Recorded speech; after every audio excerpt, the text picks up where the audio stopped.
പ്രിയപ്പെട്ട വിദ്യാർത്ഥികളെ, ഇന്നത്തെ വീഡിയോയിൽ നമ്മൾ LDC LGS എക്സാമുകൾക്ക് പ്രിപ്പയർ ചെയ്യുന്ന വിദ്യാർത്ഥികൾക്ക് വേണ്ടിയിട്ടുള്ള SCRT അടിസ്ഥാനമാക്കിയിട്ടുള്ള ഒരു മോക്ക് ടെസ്റ്റാണ് ചെയ്യാൻ പോകുന്നത്.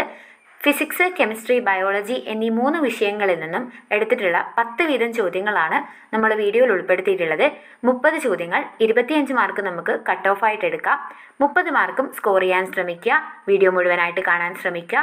വീഡിയോയെക്കുറിച്ചിട്ടുള്ള അഭിപ്രായങ്ങൾ ഞങ്ങളെ അറിയിക്കുക. നമുക്ക് ചോദ്യങ്ങളിലേക്ക് പോകാം. ഒന്നാമത്തെ ചോദ്യം, എംഫിസീമ എന്ന രോഗം ബാധിക്കുന്ന ശരീരാവയവം ഏതാണ്? എംഫിസീമ എന്ന രോഗം ബാധിക്കുന്ന ശരീരാവയവം ഏതാണ്? ഉത്തരം, എംഫിസീമ ബാധിക്കുന്നത് ശ്വാസകോശത്തെയാണ്. എംഫിസീമ കൂടാതെ ശ്വാസകോശത്തെ ബാധിക്കുന്ന മറ്റ് രോഗങ്ങളാണ് ശ്വാസകോശ ക്യാൻസറും എംഫിസീമ, അതേപോലെ ബ്രോങ്കൈറ്റിസും. അപ്പോൾ ഇത് എന്തുകൊണ്ടാണ് ഉണ്ടാവുന്നതെന്ന് വെച്ചാൽ അമിതമായിട്ടുള്ള പുകവലി മൂലമാണ്. അപ്പോൾ പുകവലിക്കാതിരിക്കുക, അത് നമ്മുടെ ശ്വാസകോശത്തെ വളരെയധികം മോശമായിട്ട് ബാധിക്കുന്നുണ്ട്. അപ്പോൾ നമുക്ക് അടുത്ത ചോദ്യത്തിലേക്ക് പോകാം. ക്ഷയരോഗം പകരുന്നത് ഏത് വഴിയാണ്? ക്ഷയരോഗം പകരുന്നത് ഏത് രീതിയിലൂടെയാണ്? ഉത്തരം, ക്ഷയരോഗം പകരുന്നത് വായുവിലൂടെയാണ്. മൈക്കോബാക്ടീരിയം ട്യൂബർകുലോസിസ് എന്ന് പറയുന്ന ബാക്ടീരിയയാണ് ക്ഷയരോഗത്തിൻ്റെ രോഗകാരി.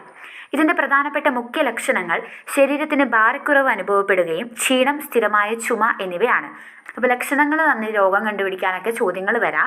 ഇതിൻ്റെ രോഗപകർച്ച എന്ന് പറയുന്നത് രോഗി ചുമയ്ക്കുമ്പോഴോ തുമ്മുമ്പോഴോ സംസാരിക്കുമ്പോഴോ രോഗാണുക്കൾ വായുവിലേക്കും മറ്റുള്ളവരിലേക്കും വ്യാപിക്കുന്നതാണ് ഇതിൻ്റെ പ്രധാനപ്പെട്ട രോഗപകർച്ച എന്ന് പറയുന്നത്. ശ്വാസകോശത്തെയാണ് മുഖ്യമായിട്ടും ക്ഷയരോഗം ബാധിക്കുന്നത്. ബയോപ്സി ടെസ്റ്റ് ഏത് രോഗത്തിൻ്റെ നിർണയത്തിനാണ് നടത്തുന്നത്? ബയോപ്സി ടെസ്റ്റ് ഏത് രോഗത്തിൻ്റെ നിർണയത്തിനാണ് നടത്തുന്നത്?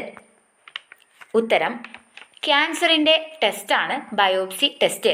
ക്യാൻസർ കണ്ടുപിടിക്കാൻ വേണ്ടിയിട്ടാണ്, ക്യാൻസർ നിർണയത്തിനാണ് ബയോപ്സി ടെസ്റ്റ് നടത്തുന്നത്. അനിയന്ത്രിതമായിട്ടുള്ള കോശവിഭജനം വഴി കോശങ്ങൾ പെരുകി ഇതര കലകളിലേക്ക് വ്യാപിക്കുന്ന ഒരവസ്ഥയാണ് ക്യാൻസർ. അടുത്ത ചോദ്യം, ജീവകം ഡിയുടെ കുറവ് മൂലമുണ്ടാകുന്ന രോഗമാണ് ഡാഷ്. ജീവകം ഡിയുടെ കുറവ് മൂലമുണ്ടാകുന്ന രോഗമാണ് ഡാഷ്. ഉത്തരം എന്താണ്? ജീവകം ഡിയുടെ അഭാവം മൂലമുണ്ടാകുന്ന രോഗമാണ്. ഉത്തരം, റിക്കറ്റ്സ്. ജീവകം ഡിയുടെ അഭാവം മൂലം റിക്കറ്റ്സ് ഉണ്ടാകുന്നു. അടുത്ത ചോദ്യം, എലിപ്പനിക്ക് കാരണമായിട്ടുള്ള രോഗാണു ഏതാണ്? എലിപ്പനിക്ക് കാരണമായിട്ടുള്ള രോഗാണു ഏതാണ്? ഉത്തരം എന്താണ്? എലിപ്പനിക്ക് കാരണം ബാക്ടീരിയയാണ്. ലെപ്റ്റോസ്പൈറ ബാക്ടീരിയയാണ് എലിപ്പനിക്ക് കാരണം. ശക്തമായ പനി, തലവേദന, പേശീവേദന, കണ്ണിനുണ്ടാകുന്ന ചുവപ്പ് നിറം എന്നിവയാണ് ഈ എലിപ്പനിയുടെ പ്രധാനപ്പെട്ട ലക്ഷണം. നമുക്ക് അടുത്ത ചോദ്യത്തിലേക്ക് പോവാം. ചതുപ്പ് രോഗം എന്നറിയപ്പെടുന്നത് ഏത് രോഗമാണ്? ചതുപ്പ് രോഗം എന്നറിയപ്പെടുന്നത് ഏത് രോഗമാണ്? ഉത്തരം, മലേറിയയാണ് ചതുപ്പ് രോഗം എന്നും അറിയപ്പെടുന്നത്. അടുത്ത ചോദ്യം ഒരു രോഗാവസ്ഥയെ പറ്റിയിട്ടാണ്. ഏതാണ് രോഗമെന്ന് കണ്ടുപിടിക്കുക. കേന്ദ്ര നാഡീവ്യവസ്ഥയിലെ ന്യൂറോണുകൾ നശിക്കുന്നത് മൂലമോ സെറിബ്രൽ കോർട്ടെക്സിലെ പ്രവർത്തനം തകരാറാകുന്നത് മൂലമോ ഉണ്ടാകുന്ന രോഗമാണിത്. ഏതാണ് ഈ രോഗം? കേന്ദ്ര നാഡീവ്യവസ്ഥയിലെ ന്യൂറോണുകൾ നശിക്കുന്നത് മൂലമോ സെറിബ്രൽ കോർട്ടെക്സിലെ പ്രവർത്തനം തകരാറാകുന്നതോ മൂലം ഉണ്ടാകുന്ന രോഗമാണിത്. ഏതാണ് ഈ രോഗം? ഉത്തരം, അൽഷിമേഴ്സ് ആണ്. കേന്ദ്ര നാഡീവ്യവസ്ഥയെ ബാധിക്കുന്ന ഒരു രോഗമാണ് അൽഷിമേഴ്സ്. നാഡീവ്യവസ്ഥയെ ബാധിക്കുന്ന മറ്റ് രോഗങ്ങളാണ് പാർക്കിൻസൺസും അപസ്മാരവും. അടുത്ത ചോദ്യം, ഗോയിറ്റർ എന്ന രോഗം ഏത് ഗ്രന്ഥിയെയാണ് ബാധിക്കുന്നത്? ഗോയിറ്റർ എന്ന് പറയുന്ന രോഗം ഏത് ഗ്രന്ഥിയെയാണ് ബാധിക്കുന്നത്? ഉത്തരം, തൈറോയിഡ് ഗ്രന്ഥിയെ ബാധിക്കുന്ന രോഗമാണ് ഗോയിറ്റർ. അയഡിൻ്റെ കുറവ് മൂലമാണ് നമുക്ക് ഗോയിറ്റർ എന്ന് പറയുന്ന രോഗം ഉണ്ടാവുന്നത്. ഇത് തൈറോയിഡ് ഗ്രന്ഥിയെ ബാധിക്കുന്ന രോഗമാണ്. അടുത്ത ചോദ്യം, ശക്തമായ ഭൂമികുലുക്കത്തിന് തൊട്ടു മുൻപായി ഉണ്ടാകുന്ന ശബ്ദതരംഗങ്ങൾ ഏത് തരത്തിലുള്ളതാണ്? ശക്തമായ ഭൂമികുലുക്കത്തിന് തൊട്ടു മുൻപായി ഉണ്ടാകുന്ന ശബ്ദതരംഗങ്ങൾ ഏത് തരത്തിലുള്ളതാണ്? ഉത്തരം, ഭൂമികുലുക്കത്തിന് മുമ്പായിട്ടുണ്ടാകുന്ന തരംഗങ്ങൾ ഇൻഫ്രാസോണിക് തരംഗങ്ങളാണ്. അടുത്ത ചോദ്യം, വവ്വാൽ ഇരപിടിക്കുന്നത് ഏത് തരം ശബ്ദം ഉപയോഗിച്ചിട്ടാണ്? വവ്വാൽ ഇരപിടിക്കുന്നത് ഏത് തരം ശബ്ദം ഉപയോഗിച്ചിട്ടാണ്? ഉത്തരം, അൾട്രാസോണിക് ശബ്ദതരംഗങ്ങൾ ഉപയോഗിച്ചിട്ടാണ് വവ്വാൽ ഇരപിടിക്കുന്നത്. അടുത്ത ചോദ്യം, ഇടിമിന്നൽ ഉണ്ടാകുമ്പോൾ ജനൽ കമ്പികൾ വിറകൊള്ളുന്നത് ഏത് പ്രതിഭാസം മൂലമാണ്? ഇടിമിന്നൽ ഉണ്ടാകുമ്പോൾ ജനൽ കമ്പികൾ വിറകൊള്ളുന്നത് ഏത് പ്രതിഭാസം മൂലമാണ്? ഉത്തരം, അനുനാദം മൂലമാണ് ജനൽ കമ്പികൾ ഇടിനാദം ഉണ്ടാകുന്ന സമയത്ത് വിറകൊള്ളുന്നത്. അടുത്ത ചോദ്യം, ശബ്ദത്തിൻ്റെ ഉച്ചത രേഖപ്പെടുത്തുന്നതിനുള്ള യൂണിറ്റ് ഏതാണ്? ശബ്ദത്തിൻ്റെ ഉച്ചത രേഖപ്പെടുത്തുന്നതിനുള്ള യൂണിറ്റ് ഏതാണ്? ഉത്തരം ഡെസിബൽ എന്ന് പറയുന്ന യൂണിറ്റിലാണ് ശബ്ദത്തിൻ്റെ ഉച്ചത രേഖപ്പെടുത്തുന്നത്. അടുത്ത ചോദ്യം, മാധ്യമത്തിൻ്റെ സഹായമില്ലാതെ താപം പ്രേഷണം ചെയ്യപ്പെടുന്ന രീതി ഏതാണ്? മാധ്യമത്തിൻ്റെ സഹായമില്ലാതെ താപം പ്രേഷണം ചെയ്യപ്പെടുന്ന രീതി ഏതാണ്? ഉത്തരം വികിരണമാണ്. മാധ്യമത്തിൻ്റെ സഹായമില്ലാതെയാണ് വികിരണത്തിൽ താപം പ്രേഷണം ചെയ്യപ്പെടുന്നത്. അടുത്ത ചോദ്യം, സ്കർവി എന്ന രോഗമുണ്ടാകുന്നത് ഏത് ജീവകത്തിൻ്റെ കുറവ് മൂലമാണ്? സ്കർവി എന്ന് പറയുന്ന രോഗമുണ്ടാകുന്നത് ഏത് ജീവകത്തിൻ്റെ കുറവ് മൂലമാണ്? ഉത്തരം ജീവകം സിയുടെ അഭാവത്താലാണ് സ്കർവി എന്ന് പറയുന്ന രോഗം ഉണ്ടാകുന്നത്. അടുത്ത ചോദ്യം, ജർമ്മൻ മീസിൽസ് എന്നറിയപ്പെടുന്ന രോഗം ഏതാണ്? ജർമ്മൻ മീസിൽസ് എന്നറിയപ്പെടുന്ന രോഗം ഏതാണ്? ഉത്തരം റുബെല്ലയാണ്. അടുത്ത ചോദ്യം, വിക്രം സാരാഭായ് ബഹിരാകാശ കേന്ദ്രം സ്ഥിതി ചെയ്യുന്നത് എവിടെയാണ്? വിക്രം സാരാഭായ് ബഹിരാകാശ കേന്ദ്രം സ്ഥിതി ചെയ്യുന്നത് എവിടെയാണ്? ഉത്തരം തിരുവനന്തപുരം ജില്ലയിലെ തുമ്പയിലാണ്. അടുത്ത ചോദ്യം, കപ്പി എത്രാം വർഗ ഉത്തോലകമാണ്?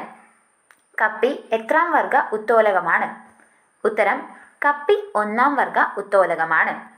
അടുത്ത ചോദ്യം, ചൊവ്വാ ദൗത്യത്തിൽ പ്രഥമ ശ്രമം വിജയിക്കുന്ന ആദ്യ രാജ്യം ഏതാണ്? ചൊവ്വാ ദൗത്യത്തിൽ പ്രഥമ ശ്രമം വിജയിക്കുന്ന ആദ്യത്തെ പ്രാവശ്യം വിജയിക്കുന്ന ആദ്യത്തെ രാജ്യം ഏതാണ്? അത് നമ്മുടെ ഇന്ത്യയാണ്. അടുത്ത ചോദ്യം, ദേശീയ ഊർജ സംരക്ഷണ ദിനം എന്നാണ്? ദേശീയ ഊർജ സംരക്ഷണ ദിനം എന്നാണ്? ഉത്തരം ഡിസംബർ 14 ദേശീയ ഊർജ സംരക്ഷണ ദിനം. അടുത്ത ചോദ്യം, ISROയുടെ ആസ്ഥാനത്തിൻ്റെ പേരെന്താണ്? ISROയുടെ ആസ്ഥാനത്തിൻ്റെ പേരെന്താണ്? ഉത്തരം അന്തരീക്ഷ് ഭവൻ.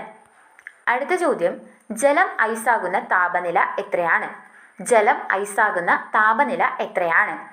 ഉത്തരം 0 ഡിഗ്രി സെൽഷ്യസിലാണ് ജലം ഐസാകുന്നത്.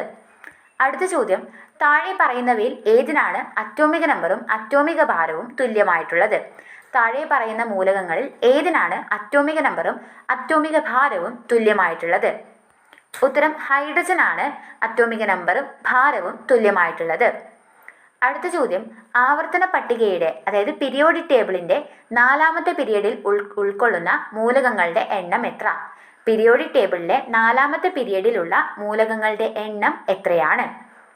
ഉത്തരം 18 മൂലകങ്ങളാണ് 4ാമത്തെ പീരിയഡിൽ ഉള്ളത്. അടുത്ത ചോദ്യം, ഘനജലത്തിലുള്ള ഹൈഡ്രജന്റെ ഐസോടോപ്പ് ഏതാണ്? ഘനജലത്തിലുള്ള ഹൈഡ്രജന്റെ ഐസോടോപ്പ് ഏതാണ്? ഉത്തരം ഡ്യൂട്ടീരിയം ആണ് ഘനജലത്തിലെ ഹൈഡ്രജന്റെ ഐസോടോപ്പ്. ഡ്യൂട്ടീരിയം നമ്മൾ ആണവ നിലയങ്ങളിൽ ഉപയോഗിക്കുന്നു.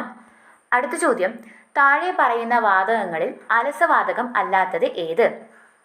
താഴെ പറയുന്ന വാതകങ്ങളിൽ അലസവാതകം അല്ലാത്തത് ഏത്? ഉത്തരം നൈട്രജൻ ആണ്. അലസവാതകങ്ങൾ എന്ന് വെച്ചാൽ ദേ ആർ സ്റ്റേബിൾ ആണ്, 18ാം ഗ്രൂപ്പ് മൂലകങ്ങളാണ്. Helium, neon, argon, krypton, xenon, radon തുടങ്ങിയവയാണ് അലസവാതകങ്ങളിൽ ഉൾപ്പെടുന്നത്. നൈട്രജൻ അലസവാതകമല്ല. അടുത്ത ചോദ്യം, മെൻഡലീവ് പീരിയോഡിക് ടേബിളിലെ മൂലകങ്ങളെ അവയുടെ ഏത് ഗുണത്തിൻ്റെ അടിസ്ഥാനത്തിലാണ് ക്രമീകരിച്ചിരിക്കുന്നത്? മെൻഡലീവ് പീരിയോഡിക് ടേബിളിൽ മൂലകങ്ങളെ അവയുടെ ഏത് ഗുണത്തിൻ്റെ അടിസ്ഥാനത്തിലാണ് ക്രമീകരിച്ചിരിക്കുന്നത്? ഉത്തരം മെൻഡലീവ് പീരിയോഡിക് ടേബിളിൽ അറ്റോമിക മാസിൻ്റെ ക്രമത്തിലാണ് മൂലകങ്ങളെ ക്രമീകരിച്ചിട്ടുള്ളത്. മെൻഡലീവിൻ്റെ പീരിയോഡിക് ടേബിളിൽ അറ്റോമിക മാസാണ്. അടുത്ത ചോദ്യം, ശരീരത്തിൽ ആവശ്യമായിട്ടുള്ള ജലം നിലനിർത്തുന്നതിന് സഹായിക്കുന്ന ധാതുലവണം ഏതാണ്? ശരീരത്തിൽ ആവശ്യമായിട്ടുള്ള ജലം നിലനിർത്തുന്നതിന് സഹായിക്കുന്ന ധാതുലവണം ഏതാണ്? ഉത്തരം സോഡിയമാണ് അതിന് നമ്മളെ സഹായിക്കുന്നത്. അടുത്ത ചോദ്യം, ഹൈഡ്രജൻ കണ്ടുപിടിച്ചത് ആരാണ്? ഹൈഡ്രജൻ വാതകം കണ്ടുപിടിച്ചത് ആരാണ്? ഉത്തരം ഹെൻറി കാവൻഡിഷ് ആണ് ഹൈഡ്രജൻ വാതകം കണ്ടുപിടിക്കുന്നത്.